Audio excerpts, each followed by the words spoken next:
Hello everyone, welcome to the course Disability Studies in India, Historical, Social and Cultural Perspective. So in this module, we are talking about discourse of norms, ability and masculinity. In this lecture, I am more focused on disability and norms. So in the previous lecture, we were talking about that how norms is not static. How there are certain institutions which constantly help in strengthening the norms, and at the same time, as the social, political, cultural, economic conditions change, they also change the norms of the society. Norms has a direct influence on our behavior. What kind of a behavior is expected from the society is the job of the norm to make sure that people comply with it. And initially there are certain cultural institutions, political institutions, economic institutions. They work on us to be comply with those expectations of the society, and later on we internalize them and work by our own self. So initially it looked like things are being imposed on us, but after a point of time we have, as if we are born with this. We are born with this, as if it belongs to us. So there are certain behaviors, certain bodies which are not acceptable, and if you try to break that, challenge that, there are legal institutions as well. As I already discussed, that there is a connection of norms with the rules, that there are certain rules which are framed on the basis of how law is prepared, right? Norms are direct, have influence on legal institutions. In fact, most of the rules are governed by norms. In fact, I can give many examples where you can see that since society expects us to behave like this, and that directly has connection with the way law is framed. Morality has also very huge connection with the norms, right? It is a norm that decides which moral behavior is acceptable, which moral behavior is not acceptable, right? So let's say, for example, in terms of disability, it is expected that you should have 2 hands, 2 legs, so on and so forth. And if you do not behave like this, you don't have that body, it forces you to believe that's your individual fault, right? You find yourself responsible. So initially it is the job of the norms to make you believe, and later on you concede this. You believe this truth that yes, the problem lies within my body. I am responsible. If I am not able to get something, it's not because society is governed by ableist norms, but you believe that it is because you do not have that kind of a body which is considered normal, and therefore there is nothing wrong with the society, something is wrong with your body itself. So this idea, this notion, this belief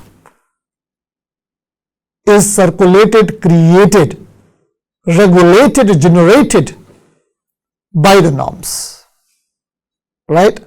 I gave you many examples as well that how a child's behavior is governed initially through forceful means. Later on, we express our consent in following social expectations, desires, or whatever the behavior they're expecting. But disability has potentiality to challenge that. We'll talk about it, but look at the first slide. So in the realm of human experience, norms represent the unseen boundaries that shape behavior, identities, and values, establishing what is considered acceptable or normal.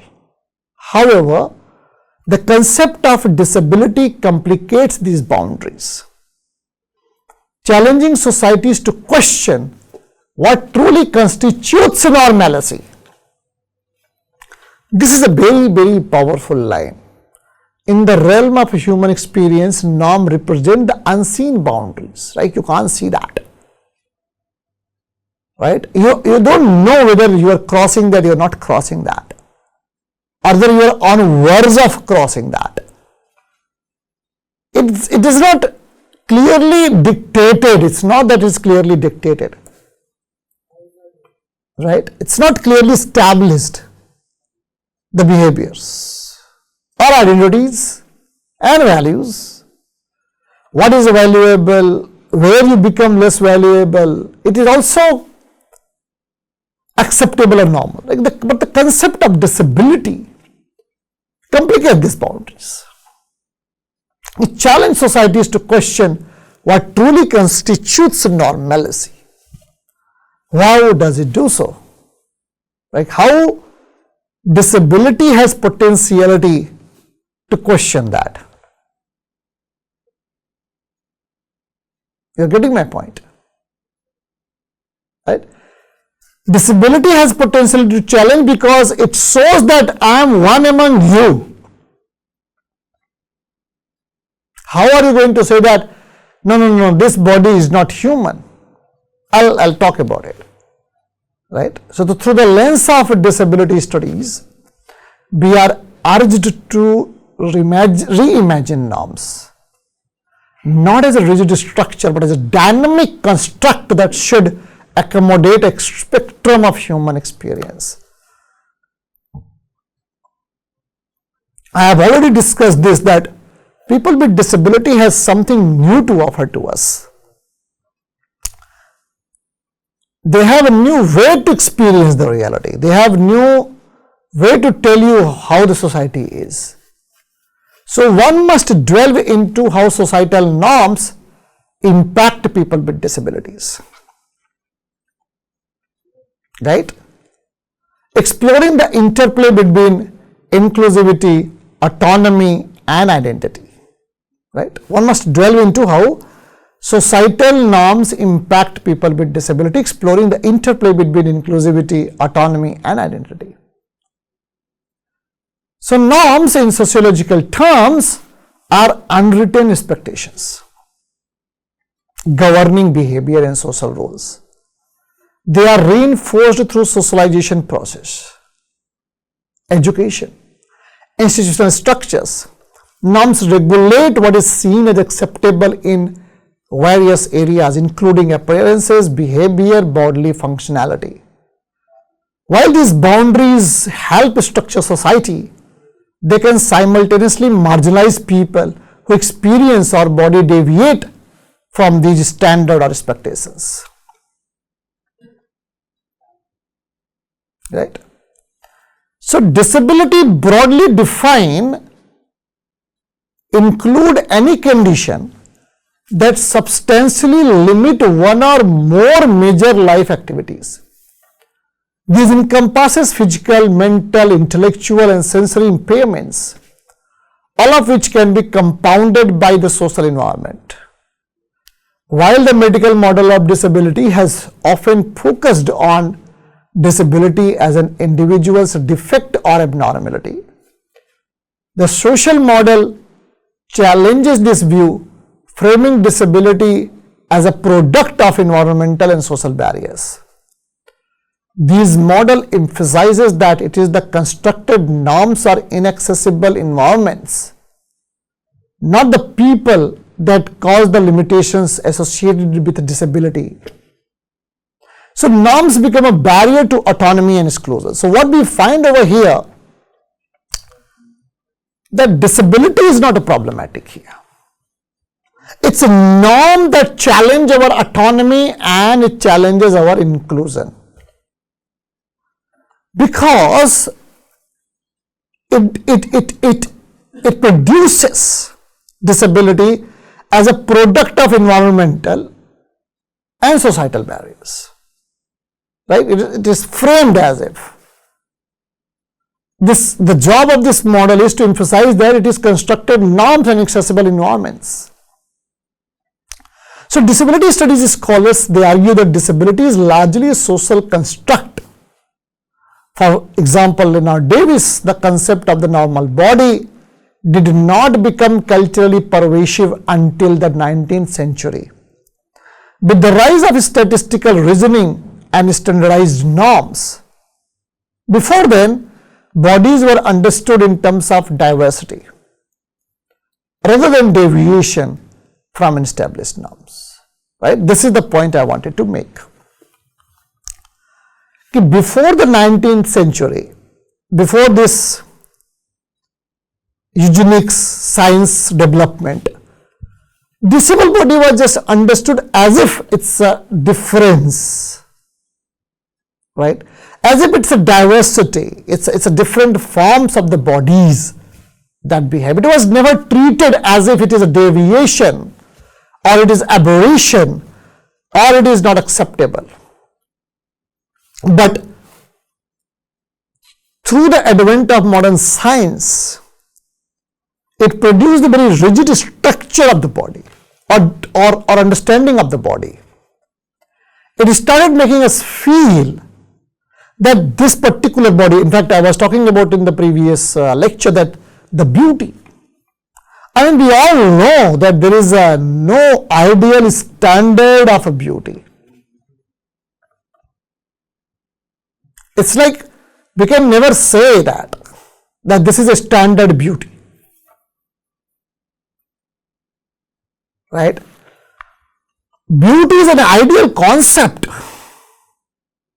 Beauty is an ideal concept. You cannot say that after this no one is beautiful. This is the most beautiful person. You can never say this. It's impossible to say that.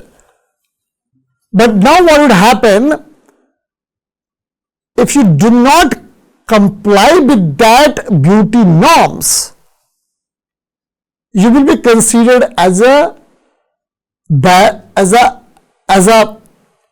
deviation from the established idea of a beauty.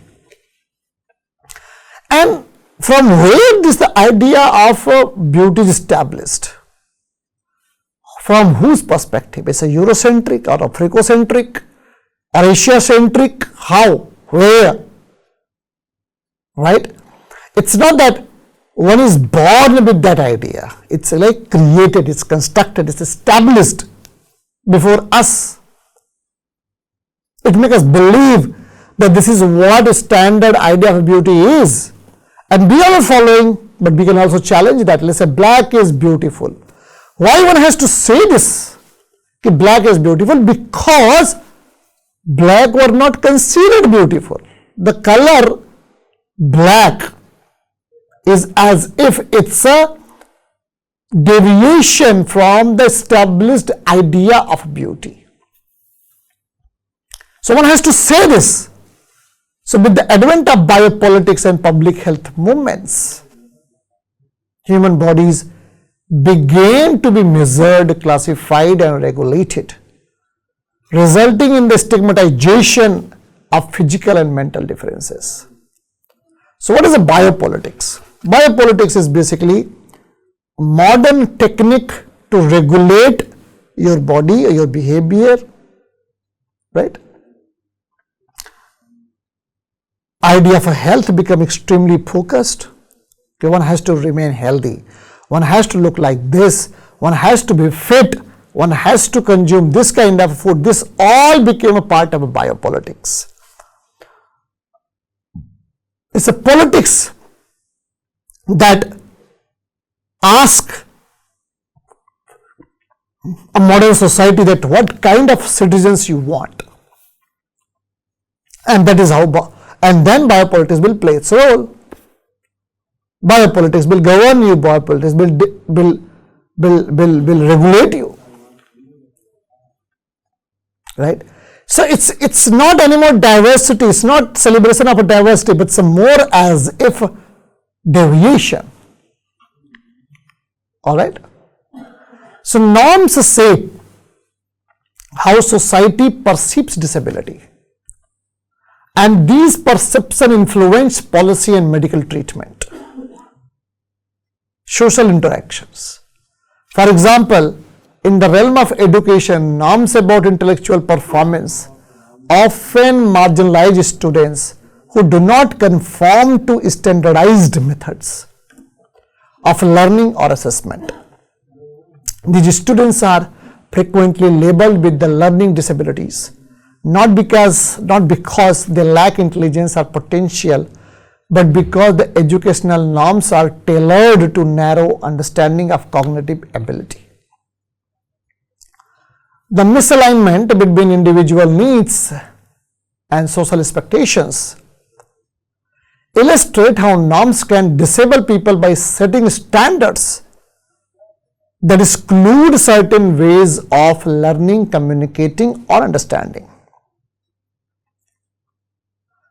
Accessibility remains one of the primary issues in understanding how norms affect people with disabilities. Public spaces, technologies, and services are often designed with the able-bodied norm in mind, leaving those with disabilities to confront environments that are physically and socially hostile. For instance, a building that lacks ramps or elevators implicitly declares that mobility is the standard, effectively marginalizing those who require assistance. Now my question is here, is that how do we get to know that mobility has become important, efficiency has taken a new place, punctuality, produce that amount of labor, then only you will be considered valued. If you do not produce that amount of labor, you will not be considered valued. Mobility, let's say traveling, I remember that traveling was never a norm, right? Traveling was not a norm. If you have not seen the places, it's fine. I remember in my childhood days, I've never heard people going to abroad just to visit the places, to see the places, to talk about the places. They were happy with the place where they were. They were comfortable, they were cozy to the place where they are. But slowly and gradually, through the economic logic of capitalism, it was made us believe that if you're not roaming, if you're not moving, you are not going anywhere, what life you are living. It was told to us perpetually, consistently, reiterated that a life is only worthy when you travel, when you move. Your body should, you should go and have fun. Like entertainment got a new currency, it's got new meaning. And obviously, they were all trying to support the ideology of ability, obviously the ideology of capitalism, which I will talk as my lecture proceeds further. Right? So the social model of disability calls for re-evaluation of those spaces to ensure that they are inclusive. Rather than viewing disability as an individual problem, it encourages society to consider how altering architectural, technological, and social norms can create a more inclusive environment. Universal design, which promotes the creation of space and produce accessibility to all, is an example how society can construct norms to empower rather than exclude. So when norms are expanded to include diverse abilities, society becomes more equitable. So one of the most profound impacts of norms on people with disability is the restrictions of agency. Medical professionals, caretakers, even family members often impose decisions on people with disability, believing these decisions align with societal standards of well-being. The notion of protection can sometimes lead to paternalistic practices such as institutionalization, forced mental treatment, or restricted opportunities. Now you understand that why I am talking about norms, why I am discussing about norms. I am talking about and discussing norms because just to tell you that if we change the norms, if we challenge the norms, if we make people believe that that norm is prejudiced towards people with disabilities, norm is created structured in such a way that it can exclude people with disabilities. Possibly we will be able to create a better society for people with disabilities. The very particular reason why I am discussing the norm, just to tell you that the very idea of autonomy, identity formations, and also agency, decision making is related to norms. If we challenge that structure of norms, we can rethink about the idea of agency in relation with people with disability. For example, what we do when we are making a, when we are indulged in decision making process, we think that people with disabilities are not capable of making any decision, and therefore family members and other members make decision behalf of people with disabilities. But their decision is more governed by ableist logic. Their behavior, their decision is to keep in the mind that what norms is expecting from that body, right? So think about it, that how we can shift our thinking and believe that no, they can also make a decision, but yes, their decision may not comply with the norms. It may be challenged the norms. But then society will be not okay with it, not be happy with it, and that is the whole problem. Why most of the time decisions on people with disabilities are made by people without disabilities rather than people with disabilities. That's a point I am contesting here, right? So for example, a person with cognitive disability may be denied the chance to make decisions about their own life due to social assumptions about their ability to understand complex issues. Such assumptions deny people their autonomy and agency, reinforcing a norm that equates disability with incompetence. The disability right movement has sought to dismantle these norms by advocating for the rights of people with disability to self-determination and autonomy.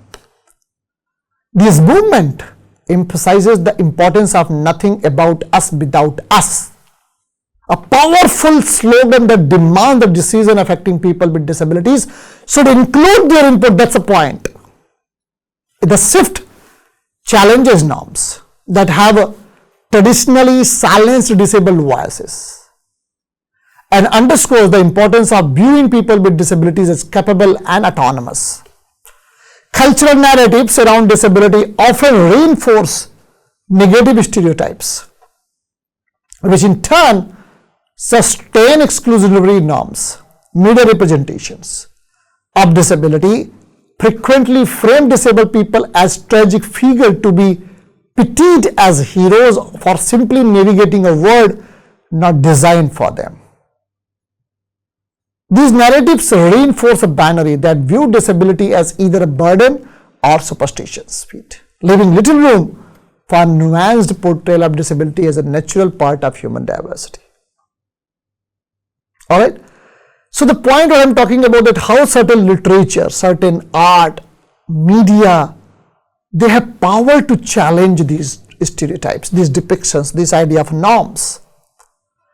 They are instrumental in challenging that, and in fact they are also the one who have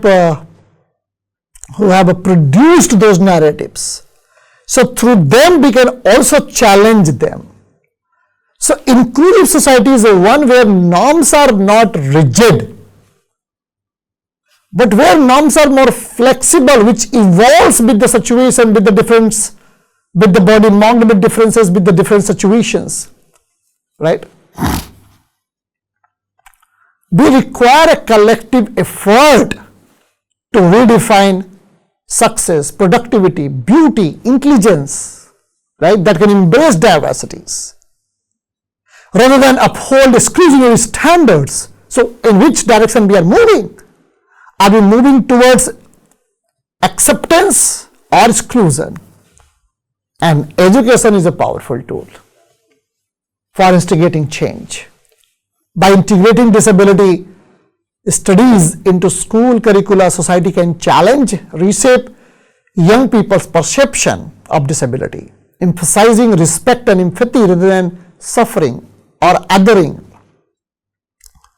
Schools that promote inclusive practice in their teaching methods, physical space, social activities, help foster a generation that value diversity and advocates for a society that accommodates rather than ostracizes. So the intersection of disability and norms highlight the need for a transformative approach, right? To conclude my lecture, I would like to say that the intersection of disability and norms highlight the need for a transformative approach to understanding human diversity. Rather than using norms to establish rigid definition of ability and worth, society should view norms as adaptable framework that can evolve to embrace all people. So when norms reflect the richness of human diversity, they enable a society where people with disabilities can thrive, participate, and exercise agency without encountering unnecessary barriers. So my dear students, we have to dismantle exclusionary norms. We can create an inclusive society. We can create a bright future for disability if we challenge the norms, if we produce a counter narrative where we try to understand that there are n number of tapestries of human life. We should have the vision of inclusivity to challenge us all to, so that we can rethink what it means to be normal, what it means to value difference as a fundamental aspect of humanity. So we can recreate, rethink the notion of disability by rethinking the notion of humanity, by including body marked with differences. We can promote, we can create a wonderful life for people with disabilities, a society which is inclusive for all, and which is only possible when we have not the rigid norms, but flexible norms, right? So remember, I was just saying this, that I don't think we can live without norms, but we don't need rigid norms. We need flexible norms. Then only we can work together for the better future of our society, for our generations, and most importantly, for body marked with differences. Thank you so much for your patience and listening to me.